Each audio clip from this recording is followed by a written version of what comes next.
Um último tema ligado à cinemática relativística que eu quero mostrar aqui é o efeito Doppler. Acho que todos vocês já ouviram falar em algum momento da sua trajetória pela física do desvio para o vermelho que é visto na luz que vem de estrelas muito distantes.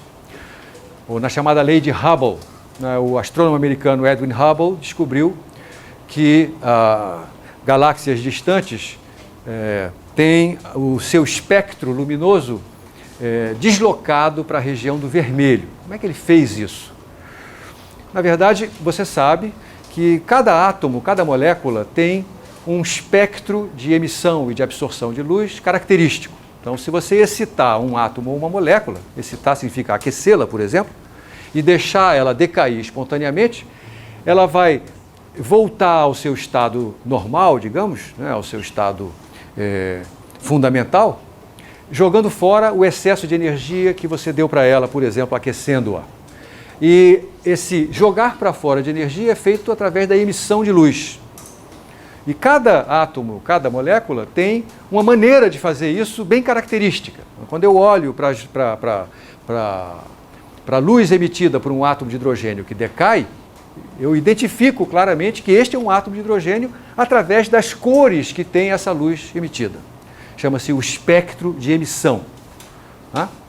Então, quando Hubble identificou que o espectro de emissão dessas estrelas não estavam exatamente na posição que deveriam estar se elas estivessem paradas com relação a ele percebeu que essas estrelas estavam em movimento com relação a nós. E porque esse espectro estava deslocado para a região do vermelho, significa uma luz que era azulada fica um pouquinho menos azulada, né? Ou vamos falar em termos técnicos, né? Cor em física está associado à frequência. A frequência do vermelho é a frequência mais baixa, a frequência do violeta é a frequência mais alta. O que ele descobriu foi que esses espectros estavam todos deslocados para frequências mais baixas. Então as frequências que nós recebíamos aqui eram menores do que as frequências emitidas por esses mesmos átomos quando estavam estacionários.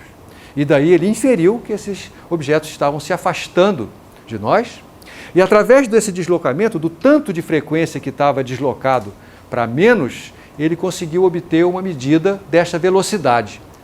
E essa medida foi feita utilizando o efeito Doppler. E é por isso que eu quero mostrá-lo para você, né? O deslocamento para o vermelho das galáxias é uma indicação de que o nosso universo está se expandindo.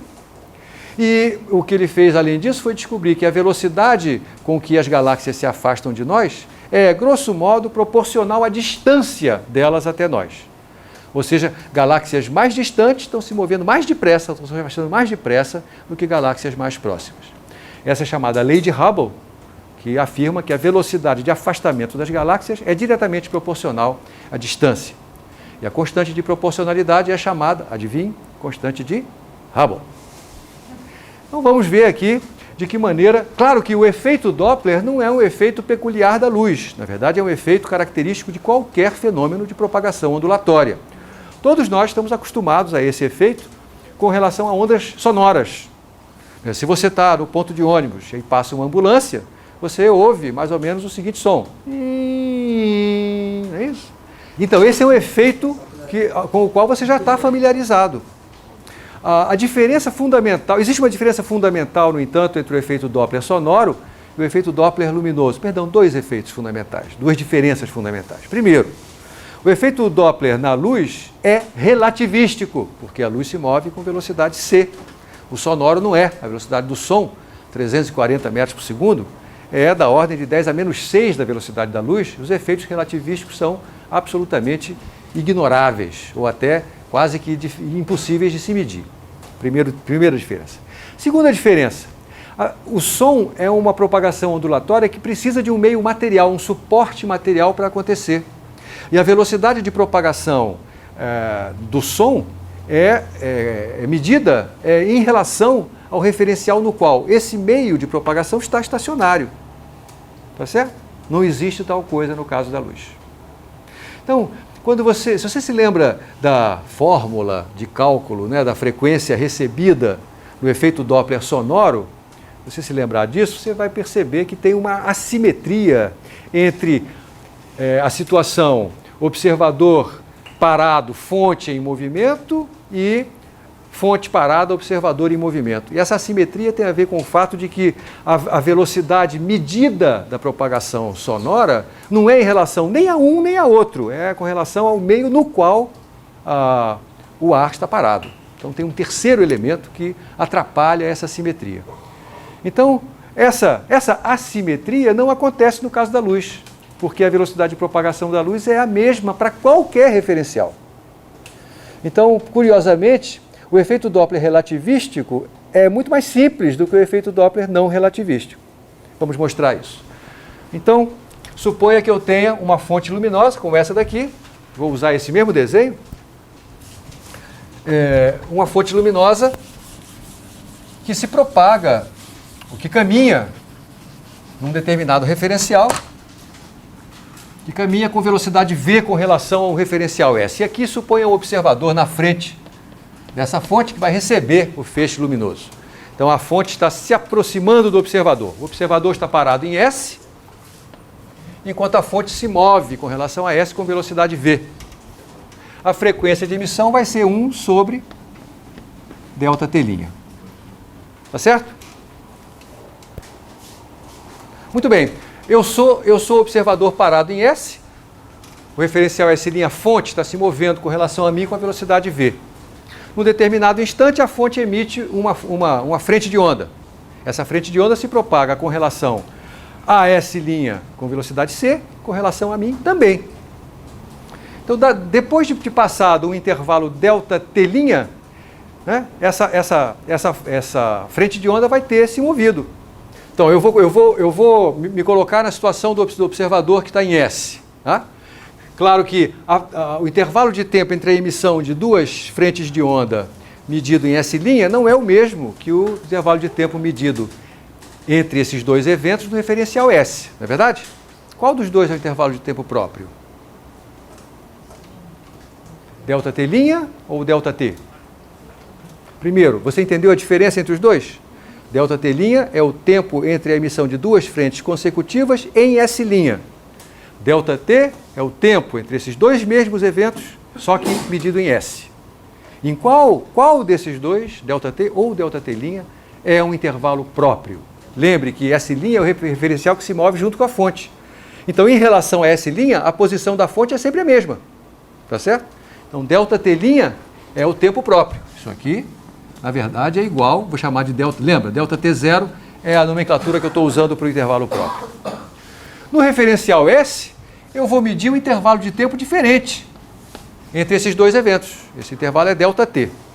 Vamos ver o que acontece nesse intervalo ΔT. A frente emitida está, digamos, nessa posição aqui.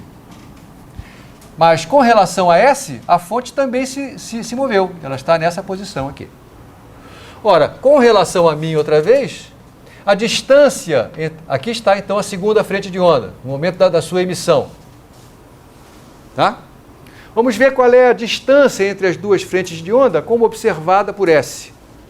É simples, né? Porque esse tamanho aqui é o quanto a frente de onda, a primeira frente de onda, andou durante o intervalo ΔT em S.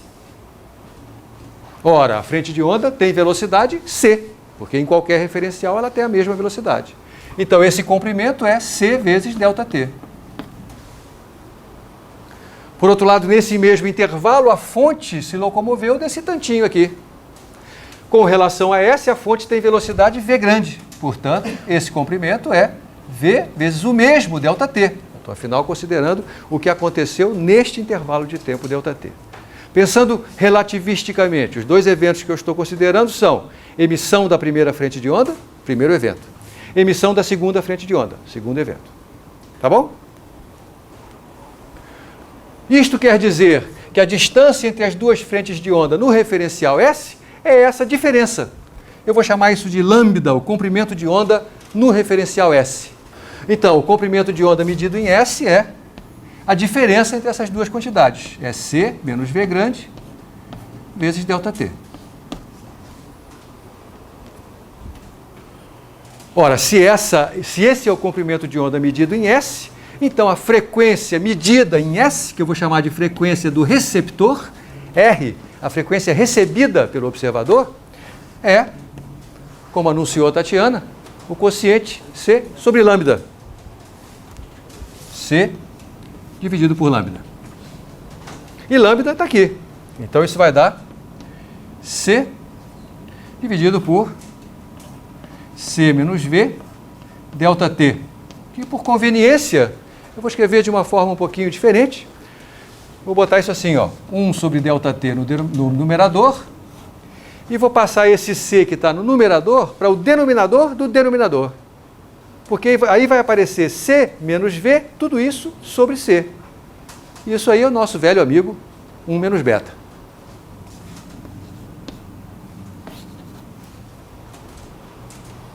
Aqui apareceu ΔT. O tempo, o intervalo de tempo entre duas emissões consecutivas medidas em S. Isso não é o intervalo próprio, não é? De fato, o intervalo próprio é ΔT0, que tem a ver, que é ΔT'. Nós sabemos que a relação entre os dois é ΔT é igual a gama vezes ΔT0 ou ΔT'. Então vamos substituir ΔT por gama ΔT' ou ΔT0. E vamos ficar com frequência recebida igual 1 sobre ΔT é 1 sobre gama ΔT'. Então ficou 1 sobre gama, 1 sobre ΔT', 1 menos beta. Mas 1 sobre ΔT', tínhamos visto, é a frequência emitida.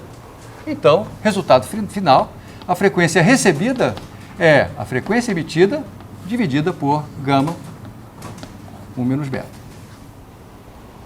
Isto aqui é verdade se a fonte se aproxima do observador. Existe uma maneira mais simétrica de eu escrever esse resultado. Lembrando que gama é 1 sobre a raiz de 1 menos beta quadrado. Eu vou substituir isso aqui. Isso vai dar frequência emitida. Gama é 1 sobre a raiz de 1 menos beta 2. Esse denominador do denominador vai para o numerador. Fica raiz de 1 menos beta quadrado sobre 1 mais beta. 1 menos beta, perdão. Acontece que 1 menos beta 2 é um produto notável, né? A diferença de dois quadrados. Eu posso exprimir como um produto da soma pela diferença desses dois termos. Então isso aqui vai dar frequência emitida, que multiplica raiz de 1 menos beta, 1 mais beta, sobre 1 menos beta. Esse 1 menos beta eu vou botar ele dentro da raiz. Para fazer isso eu elevo ele ao quadrado. Então essa raiz agora envolve numerador e denominador. E o denominador eu escrevo 1 menos beta ao quadrado. Isso dá a frequência emitida multiplicada por raiz de 1 mais beta sobre raiz de 1 menos beta. E aí você vê que o resultado que a gente obteve é consistente com a nossa expectativa. Se a fonte se aproxima do observador, eu espero que a frequência recebida seja maior do que a frequência emitida. De fato, esse quociente é claramente maior do que 1. 1 mais beta é maior do que 1 menos beta. Então isso aqui é maior do que a frequência emitida. Se, ao contrário, a fonte estivesse se afastando do observador, qual seria o resultado?